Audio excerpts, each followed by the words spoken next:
Hello，大家好，皆さんこんにちは。这次影片要一次介绍3间位于大阪车站梅田地区的超高级饭店。以前有介绍过大阪车站，不管是逛街、吃饭、搭车、转车等等，都是非常方便的住宿地点。这1-2年，除了新开发的区域逐渐完工之外，也有不少外资系的高级饭店在这里新开幕。除了交通位置方便之外，大部分都是超高楼层，可以慢慢欣赏梅田的高空景色。想趁着来日本玩住看看的话，先跟我们一起来看看吧。首先来到的是大阪康莱德酒店，是希尔顿旗下最奢华的3个品牌之一。它的位置距离中之岛比较近，虽然离大阪车站稍微有点距离，但沿着地下街徒步也是可以走到。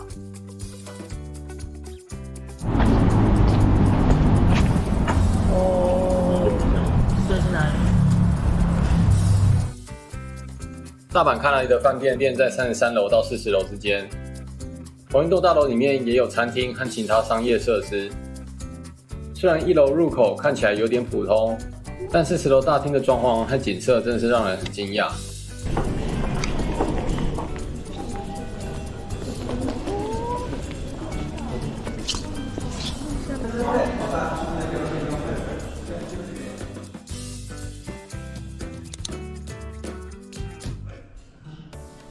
大阪康莱德的大厅有着一整面挑高设计的落地窗，整个景色非常棒，不难想象晚上的夜景一定会很漂亮。入口的巨大艺术雕像也非常有设计感，这2座其实是风神和雷神。虽然是外资系的饭店，但在设计上还保有一点日本的文化元素。如果有希尔顿高卡会员的话，多少会希望可以升等房型，但这1-2年来访日本的游客实在太多，住客多的关系，可以升等的机会就相对低比较多。因此我们这次入住的时候，也只有安排到比较简单的房型。现在太多外国人来住，你加上赚好，还是有没办法升等？这就是一般预约的。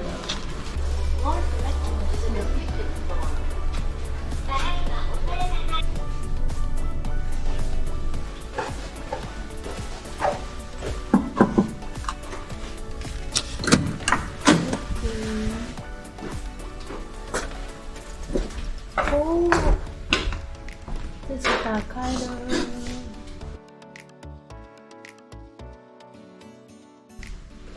房间是34楼，还超高的啦。这跟刚刚楼下大厅好像是同个方向。因为房间太满的关系，所以就没有办法被升等。所以这是开箱的，就是最阳春的房型。因为现在毕竟日币便宜，很多人都跑来日本玩，所以可能被升等的机会就会比较小一点。桌子在这边，那因为是生日入住，所以还有送我们小点心。哦，这是梳妆台，床是这边，是双床房。就算是最阳春的房型，真的还是很大。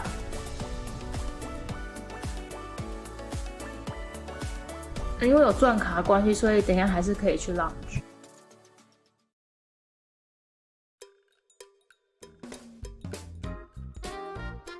来看它浴室的部分，马上就看到这一台 Dyson 吹风机。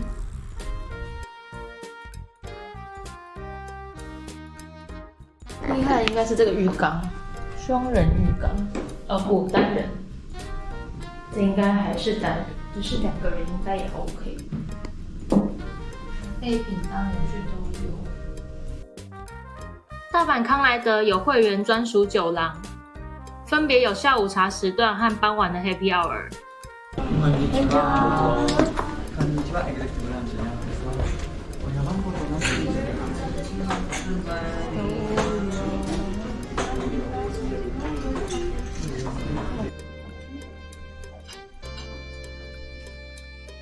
餐餐点的内容算是蛮有诚意的，下午茶除了点心之外，也有一些咸食。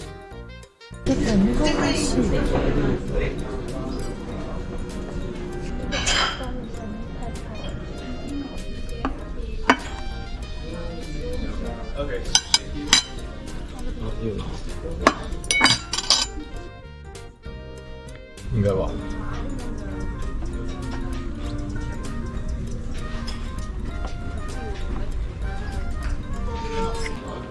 傍晚的 Happy Hour 餐点非常的丰富，当成晚餐吃的话也还蛮 OK 的。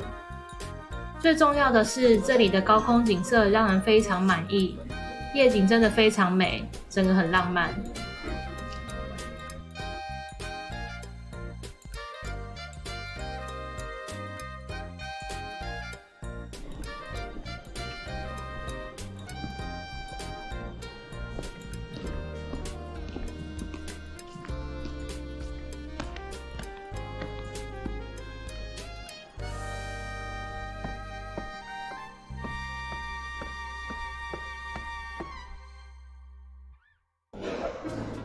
康莱德的早餐定价是5000日元，除了欧姆蛋和热饮是点餐之外，其他都是以自助餐的形式提供。日式和西式的基本餐点都有，比较印象深刻的话还有烤牛排，另外还有中式的稀饭。金卡汇集以上的话，可以享用免费早餐。但老实说，如果没有汇集的话，应该会考虑去其他地方吃。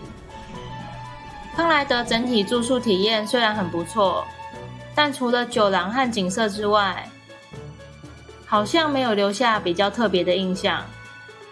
加上位置距离车站稍微比较远一点，可能会让人稍微有点犹豫要不要住看看。如果是这样想的话，下一间就来看看和车站直接连通的 JR Osaka Station Hotel 吧。今天终于要来入住，一直很想住，但一直没有找到机会来入住的新开的万豪饭店大阪站奥图格精选酒店。现在是我开场呢，因为是老婆大人正在上班，所以我只好先自己来入住，办理入住手续。第二间来到的是 JR Osaka Station Hotel， 是属于万豪集团的奥图格系列，它的位置就在大阪车站西口的 Kite 楼上。和车站几乎是直接连通，非常方便。然后让我找找看饭店的入口在哪，在这儿。它的入口就在1楼。这儿入口蛮漂亮的，蛮有质感的。它的入口设计在 Kite 商场的1楼，电梯周边虽然有点低调，却非常有质感。接待大厅在29楼。虽然也有高空景色，但来的这天天气不是很好，下雨又稍微有点阴暗，但整体复古的设计却有种大人感的氛围，让人非常喜欢。这次的入住房间是在36楼，然后听起来是没有被升等，只有升等到高楼层的房型。然后它38楼有一个 special salon， 它是类似 lounge 的地方。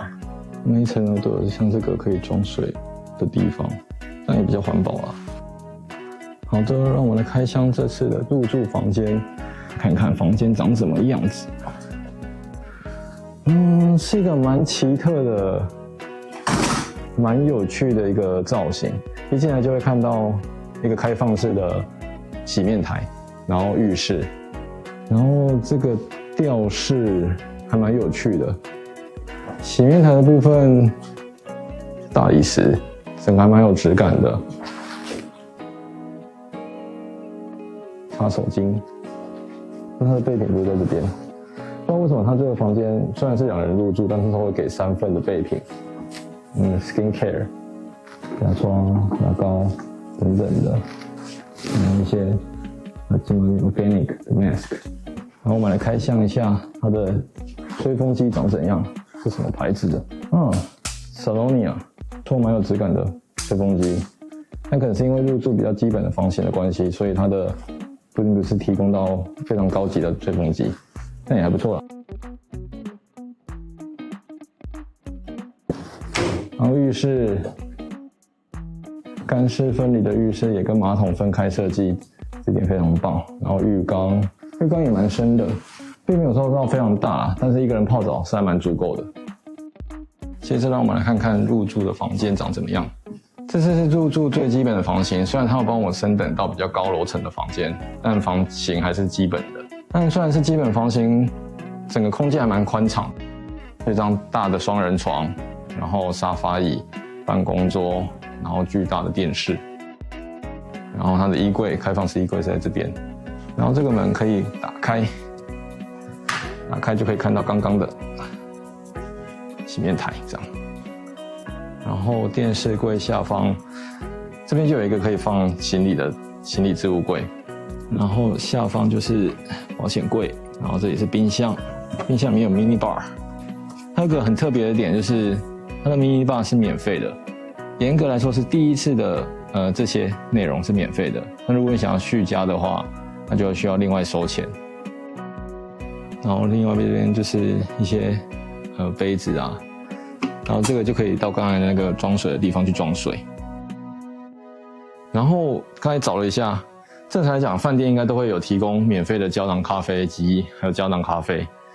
我一直开始找不到，后来才发现它原来是在这边，水，然后胶囊咖啡和胶囊咖啡机，然后就是今天比较残念的窗外景色。虽然也是看得到附近的景色，高楼大厦，还有河流，但就是雾的、阴阴的，没有说到非常的好。也可以看到Maytian Sky Building， 然后还有我们5月要去住的希尔顿新开的最高的品牌华尔道夫，然后这下面就是大阪车站。然后放在桌上的这个巨大的黑色盒子让人非常的好奇，打开后就是一些欢迎点心，黄金糖啊，然后诺姆达西，然后这应该是饼干，是这个好了，干杯，小饼干，甜甜的，口感上有点像鲜贝，还蛮不错吃的。没办法，巨大的装饰艺术，它好像是用当时一些铁轨的那个木材去做成的。那个大厅 Water Station 一个装水的地方，还蛮有虾类的，超有趣，就可以从房间的那个水瓶啊拿来这边装水。还可以这边还有杯子，注意哦。晚上和老婆会合之后，就在 Kite 里面买晚餐回饭店吃，一边配着免费的饮料，一边在房间欣赏高空夜景，非常惬意。早餐的餐厅和大厅在同一楼层，除了自助餐内容以外，还可以选择是否要加价升级。加价升级的话，有包含香槟在内的不同料理，整体内容更加丰富。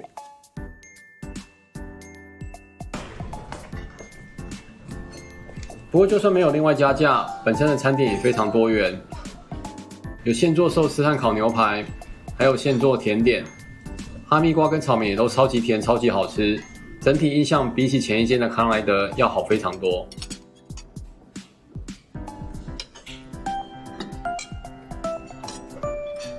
同样位在新开发地区，还有另外一间华尔道夫。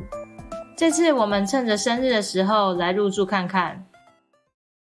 那好多新的设施哦，这一带比较没有来过。那边有一个水池，是小朋友可以跑进去玩。蛮漂亮的。最后一间要介绍的是最新也是最贵的饭店——大阪华尔道夫。它是希尔顿的最高级品牌，今年4月才在大阪正式开幕。也是日本目前唯一一间华尔道夫，那位置在大阪车站旁边，如果是搭哈鲁卡的话，会是相对方便的地点。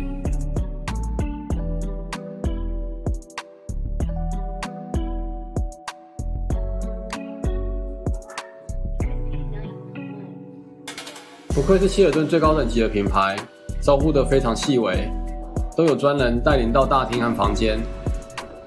大厅本身还蛮漂亮的，但空间上并没有到非常大。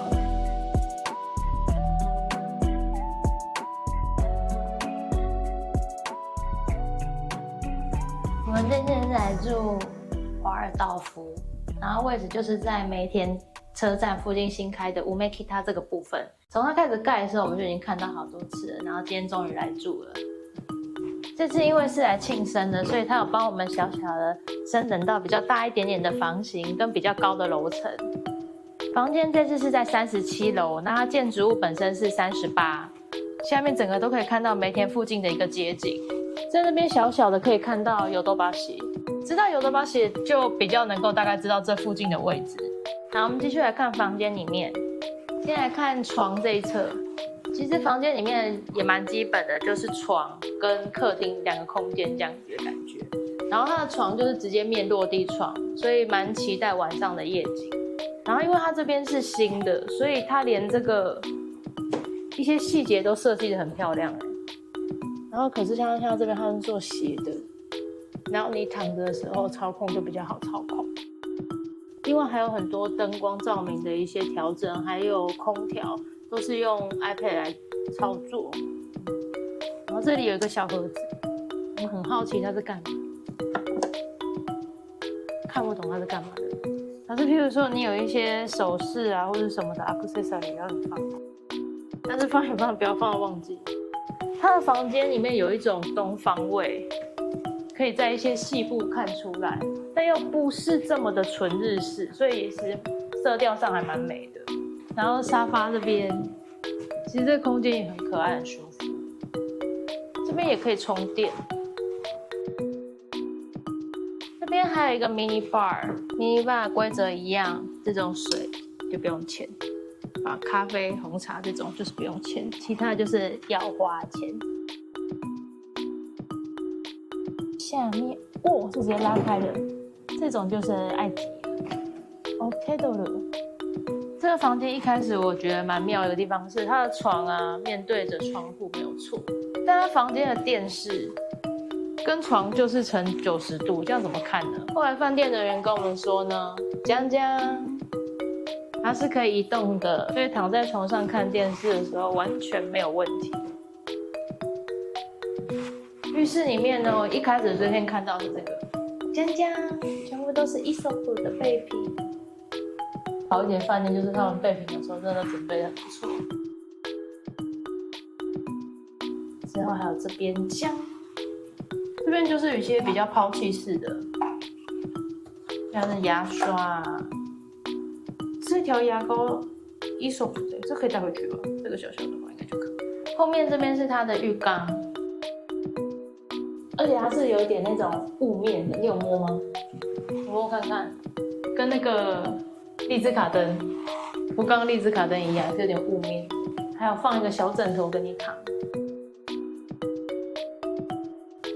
然后里面的话呢，一边是 shower room， 一边是厕所，这样。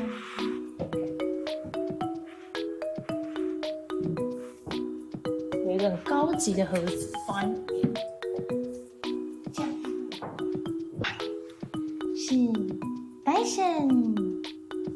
它这衣橱收纳空间啊，其实可以放，蛮好放的。但我们今天呢，只有来住一晚，所以我们东西少。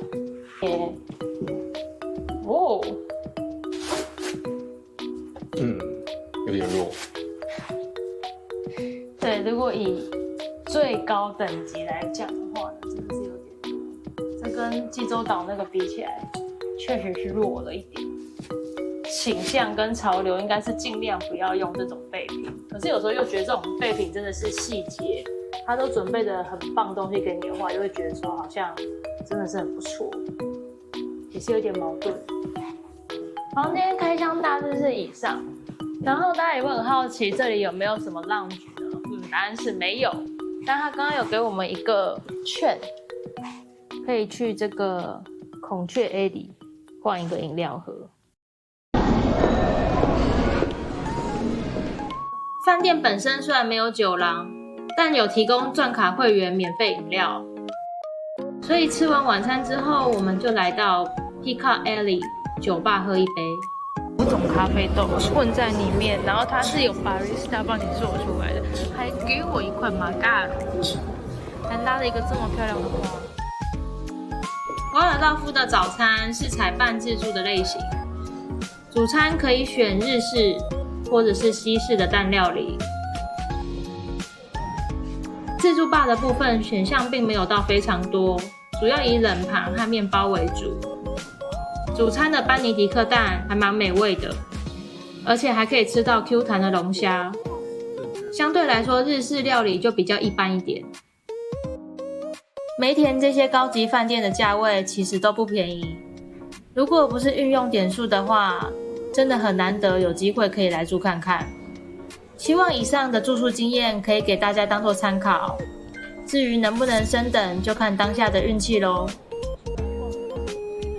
不断新开发的梅田地区越来越热闹，除了这次介绍的新饭店之外，也有许多新的商场。之后我们也会针对美北地区还有绿地公园这一带另外做介绍，到时候再介绍给大家咯。那么这支影片就先到这边，拜拜。以上。